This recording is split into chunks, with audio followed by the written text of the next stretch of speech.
नमस्कार दोस्तों, स्वागत है आपके अपने चैनल एनवायरनमेंट स्टोरी पर। आज का विषय बेहद महत्वपूर्ण है क्योंकि हम चर्चा करेंगे हाल ही में 6 जनवरी 2025 को भारत सरकार के पर्यावरण, वन और जलवायु परिवर्तन मंत्रालय द्वारा जारी किए गए environment protection end to life vehicle rules 2025 पर। बहुत से लोग इसे लेकर कंफ्यूज्ड हैं। कई लोग ये समझ नहीं पा रहे हैं कि ये नियम इलेक्ट्रिक वाहनों पर लागू होंगे या फिर सभी वाहनों पर लागू होंगे। आज हम इस कंफ्यूजन को पूरी तरह से समाप्त कर देंगे। नए नियमों का दायरा क्या होगा, इस पर सरकार ने स्पष्ट रूप से कहा है कि ये नियम सभी प्रकार के वाहनों पर लागू होंगे, चाहे वो पेट्रोल, डीजल, सीएनजी, हाइब्रिड या इलेक्ट्रिक वाहन हो। नियम में कहीं भी ये नहीं लिखा गया है कि यह केवल इलेक्ट्रिक वाहनों पर ही लागू होगा। सरकार का कहना है कि ये नियम पर्यावरण को सुरक्षित रखने और प्रदूषण कम करने के उद्देश्य से बनाए गए हैं।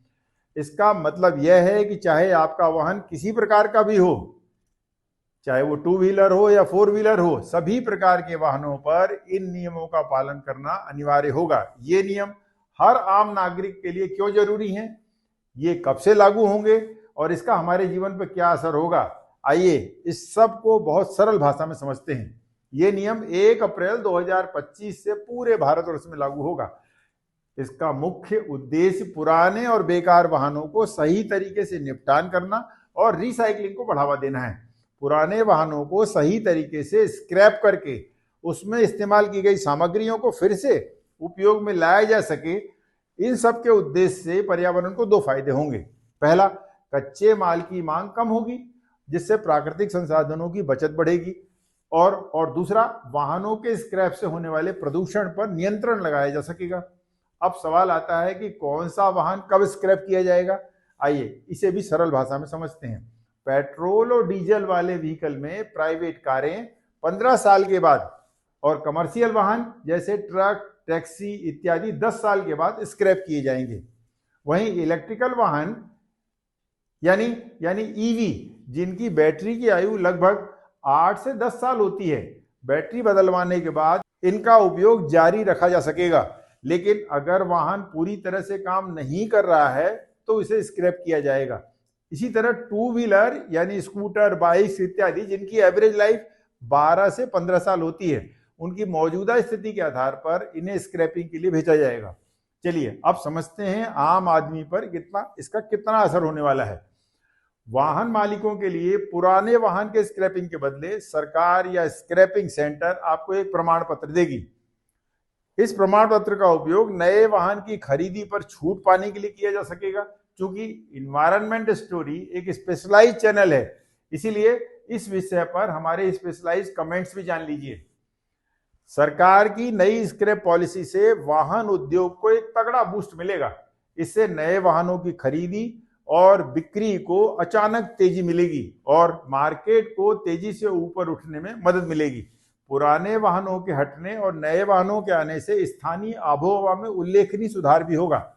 नई टेक्नोलॉजी से लैस वाहन के शुरुआत में तो बहुत कम, लेकिन बाद में अपेक्षाकृत थोड़ा बहुत प्रदूषण होगा, जिससे देश की ओवरऑल वायु गुणवत्ता यानी एवरेज AQI में भी पोटेंशियल इंप्रूवमेंट आ सकता है। लेकिन सरकार की स्क्रैप पॉलिसी में भी कुछ झोल हैं। जैसे स्क्रैप पॉलिसी के कारण ईवीज में, इलेक्ट्रिकल व्हीकल्स में लगने वाली लिथियम बैटरी को साइंटिफिकली डिस्पोज करना एक बड़ा चैलेंज होगा, क्योंकि अभी इस पर कोई खास काम नहीं हो पाया है। 2 व्हीलर्स की स्क्रैपिंग को भी उनकी मौजूदा स्थिति के आधार पर निर्णय लेने का प्रावधान भी थोड़ा बेतुका है। मध्य प्रदेश में आज भी सड़कों पर सैकड़ों ऐसे 2 व्हीलर दौड़ रहे हैं जो मध्य प्रदेश की स्थापना वर्ष 1956 से बने हुए हैं और देश में इन्हीं 2 पहिया वाहनों की तो भरमार है और इनसे पैदा हो रहा प्रदूषण भी पोटेंशियली इंपैक्ट डाल रहा है। ईवी ठीक तरह से काम नहीं कर रहा है, एजेंसियों के लिए इसे जांचना भी बड़ी टेढ़ी खीर होगी। वाहन निर्माताओं के लिए अब उन्हें यह सुनिश्चित करना होगा कि उनके वाहन रिसाइकलिंग के अनुकूल हों। कुल मिलाकर पुराने और प्रदूषण फैलाने वाले वाहनों को सड़क से हटाने से वायु प्रदूषण में निश्चित रूप से कमी आएगी। आपको अब इन बातों का ख्याल रखना चाहिए। पहला ये कि अपने वाहन की समय पर रजिस्ट्रेशन जांच लें और यह देख लें कि कहीं आपका वाहन 15 साल या उससे अधिक पुराना तो नहीं हो गया। दूसरा यह कि स्क्रैपिंग सेंटर के चयन में भी सावधानी बरतें। केवल सरकारी मान्यता प्राप्त स्क्रैपिंग सेंटर से ही अपने वाहन को स्क्रैप कराएं।